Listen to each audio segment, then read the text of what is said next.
Jabatan Meteorologi Malaysia atau MET Malaysia telah pun menjangkakan keadaan cuaca sepanjang musim monsun timur laut daripada November 2022 hingga Januari 2023 adalah lebih lembap di timur Semenanjung, timur Laut Sabah dan barat Sarawak berbanding monsun yang lain.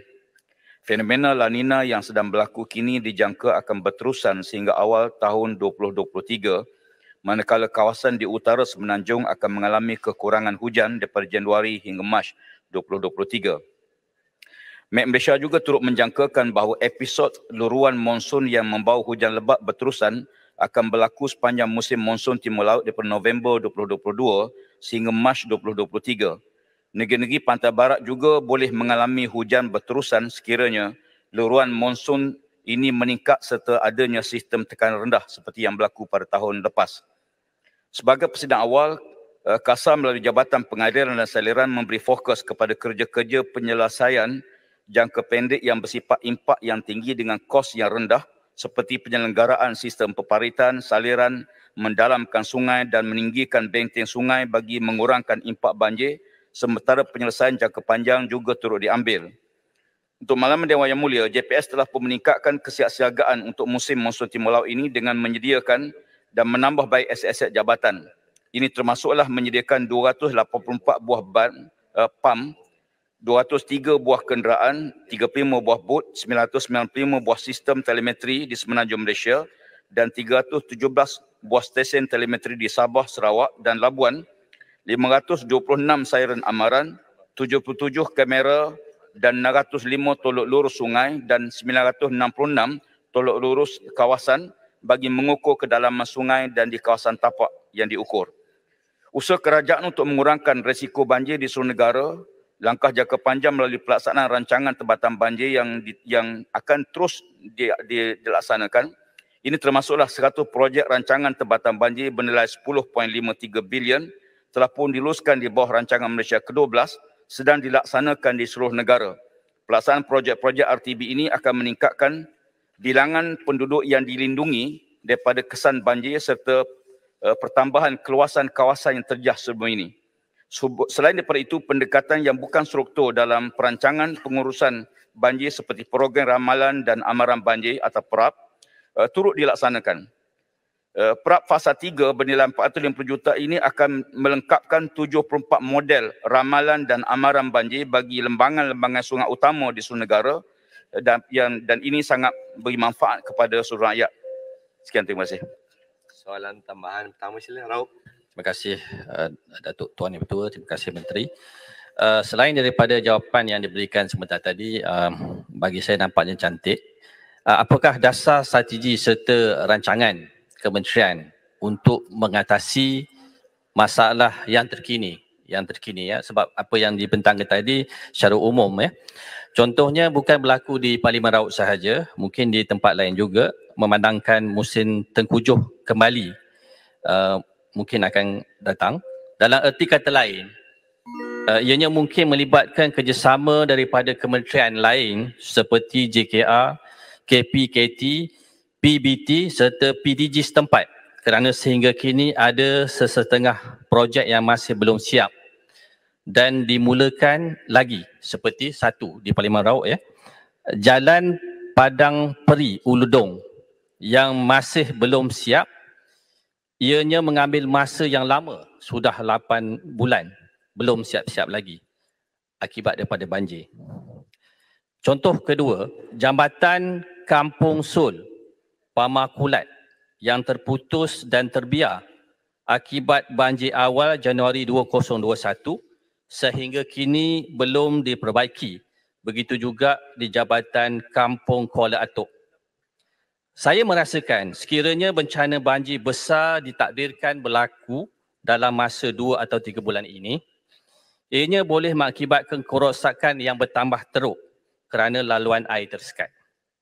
Soalan tambahan ini, apakah pendekatan kementerian untuk bekerjasama atau turun padang untuk melihat ataupun spot check di kawasan-kawasan yang telah dialami banjir? Terima kasih. Sila Menteri. Terima kasih Yang Berhormat. Pertama sekali secara spesifik perkara-perkara yang dibangkitkan tadi saya akan menjawab secara bertulis sebab tidak ada data pada saya dan kolaborasi dengan pelbagai kementerian akan kita buat. Sebahagian itu mungkin melibatkan pihak Jabatan Kerja Raya dan sebagainya. Untuk makluman tentang turun padang, saya telah pun turun kepada beberapa negeri bagi melihat secara lebih dekat tentang persiapan yang telah pun dibuat oleh agensi. Termasuk di Terengganu, di Kuala Lumpur, beberapa kawasan-kawasan yang saya turun sendiri melihat siap siaga dan saya juga telah pun mengarahkan Ketua Pengarah Jabatan Pengairan Saliran memastikan semua aset-aset dapat berfungsi dengan baik dan diselenggara lebih awal sebelum berlakunya musim tengkujuh pada tahun ini. Dan sehubungan dengan itu, untuk makluman kita juga menambahkan kapasiti pam bergerak di kawasan-kawasan yang berisiko banjir. Sebab setengah-setengah isu dia melibatkan kawasan yang bila bekalan elektrik terpaksa dipotong dan kita terpaksa menggunakan genset dan sebagainya. Jadi ini kita laksanakan dan insya-Allah untuk makluman juga bahawa jawatankuasa bencana banjir yang dipengerusikan oleh KSN dan di peringkat daerah dipengerusikan oleh pegawai daerah turut sama mengambil perhatian kepada perkara yang dibangkitkan oleh Yang Berhormat. Terima kasih. Tanya manis. Menteri, Tanya manis soalan tambahan yang banjir. kedua, saya nak pilih satu daripada Kelantan. Kuala Kerai. Sarawak lah. Sarawak pun banjir Kuala juga. Kerai awal lagi. Yang Berhormat Kuala Kerai. Terima kasih Datuk Yang Dipertua. Kerai pula. Terima kasih Yang Berhormat Menteri. Soalan tambahan saya ialah mohon Yang Berhormat Menteri nyatakan apakah perancangan Kementerian Alam Sekitar dan Air KASA dalam pelaksanaan projek tebatan banjir bagi mengguna pakai peruntukan tambahan secara off budget sebanyak 15 bilion ringgit seperti mana yang telah diumumkan oleh Yang Berhormat Perdana Menteri sebelum ini. Terima kasih Datuk Yang Dipertua. Sila Menteri, 1 minit. Terima kasih Yang Berhormat Kuala Kerai membangkitkan isu pelaksanaan projek-projek yang di bawah peruntukan off budget yang telah pun diumumkan oleh Perdana Menteri. Sebahagian besar projek yang dilaksanakan melalui ialah merupakan projek jangka panjang.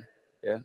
Dia melibatkan beberapa projek utama termasuk 40 projek tebatan banjir seluruh negara yang melibatkan pembinaan struktur sabu, naik taraf empangan, program ramalan dan amaran banjir dan termasuk juga beberapa projek di bawah perancangan pembangunan seperti saliran mesra alam atau MASMA bagi mengurangkan impak banjir di kawasan-kawasan bandar.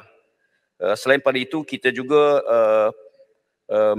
melaksanakan program pembinaan infrastruktur sabu bagi mengurangkan impak banjir debris ataupun kepala air yang banyak berlaku mutakhir ini.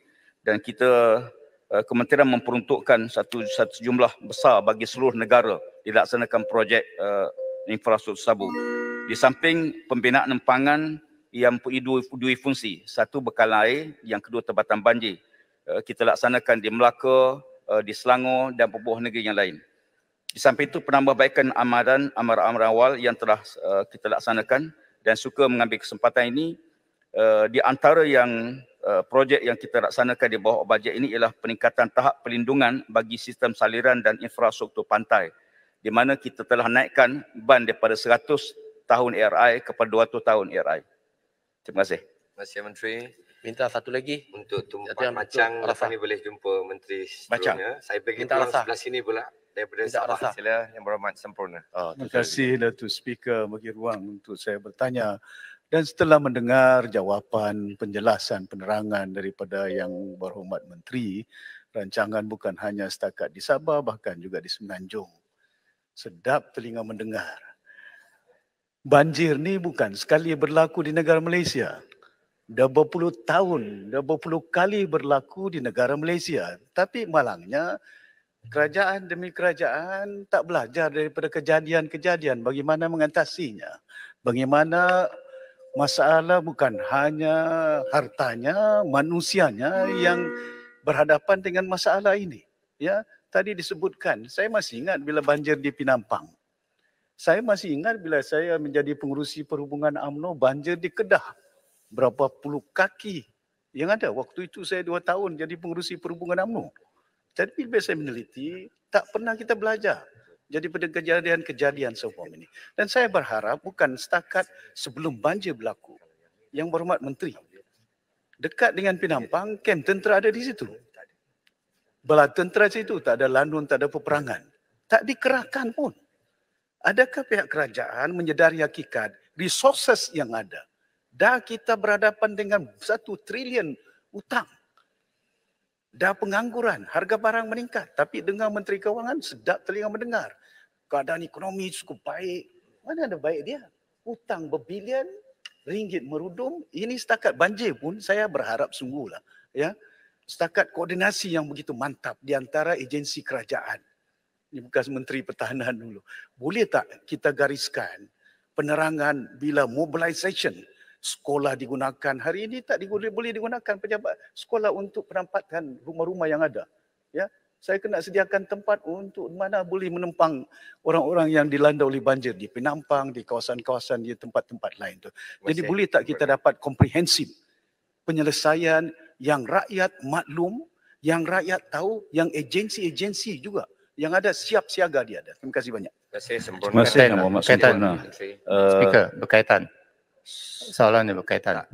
Saya fikir Sempurna bangkitkan soal tidak belajar daripada experience yang lepas. Cuma saya cadangkan, ada satu cadangan. Sepatutnya kementerian ada data berkenaan dengan limbangan pengaliran sungai, setiap sungai. Limbangan data. Apakah kapasiti sungai pengaliran air? Ini pertama. Yang kedua, setakat mana kapasiti untuk takungan air? Dan kita boleh banding apabila ada data-data tersebut, setiap kali ada hujan lebat, kita tahu sama ada pengaliran sungai itu cukup ataupun takungan air itu cukup untuk menampung hujan tersebut. Jadi kalau kementerian tidak ada data tersebut, jadi masalah ini akan berulang, tidak akan habis. Cuma dalam kawasan bandar itu masalah yang berlainan. Sepatutnya kementerian bekerjasama dengan PBT berkenaan dengan konsep Sponge City untuk elakkan banjir kilat di kawasan bandar. Sekian. Terima kasih kepada Sila Menteri. Jawab 1 minit. nampaknya lagi daripada soalan pertama. Ya, tidak berkaitan langsung. Ya. Saya nak balik pada soalan. Terima kasih. Apa yang saya jawab ialah di peringkat kementerian, persiapan-persiapan di peringkat JPS. Manakala waktu berlakunya bencana, kita ada agensi lain. Dan saya fikir saya positif dengan apa yang dicadang bahawa kita kolaborasi dengan pelbagai agensi yang ada untuk membantu waktu berlakunya bencana. Dan kita dari sudut mobilisasi anggota tentera dan sebagainya sebenarnya telah pun dilaksanakan. Sewaktu bencana baru-baru ini pun tentera dikerahkan untuk turun padang. Waktu berlaku bencana di Baling baru-baru ini pun tentera turut dikerahkan. Saya fikir kolaborasi bersama ini satu usaha yang positif yang harus dilaksanakan. Walaupun ini pun saya tidak boleh menjawab bagi pihak lain, tapi saya menyambut baik cadangan yang dibangkitkan. Isu data ni sebagaimana dibangkitkan tadi ialah kita ada data semua. MASMA merupakan satu projek saliran mesra alam yang kita buat pemantauan semua lembangan sungai utama di seluruh negara. Dan kerana itu, data-data yang kita rujukkan ini, kita libatkan juga pihak PBT supaya dia melaksanakan projek bangunan mesti mengambil kira faktor-faktor setiap lembangan sungai dan impak bila berlaku banjir. Jadi oleh kerana itu, kita akui bahawa kita perlu meningkatkan taraf air raya daripada 100 tahun ke 200 tahun kerana perubahan iklim dan sebagainya. Dan buat masa ini kita harus melihat dalam konteks seluruh negara. Tidak ada kawasan yang mungkin tidak akan terkena banjir. Maka kerana itu satu peruntukan besar diluluskan dan kita harapkan dengan perancangan rapi di peringkat kementerian dan agensi bersama kita dapat mengurangkan impak bila berlaku banjir. Terima kasih.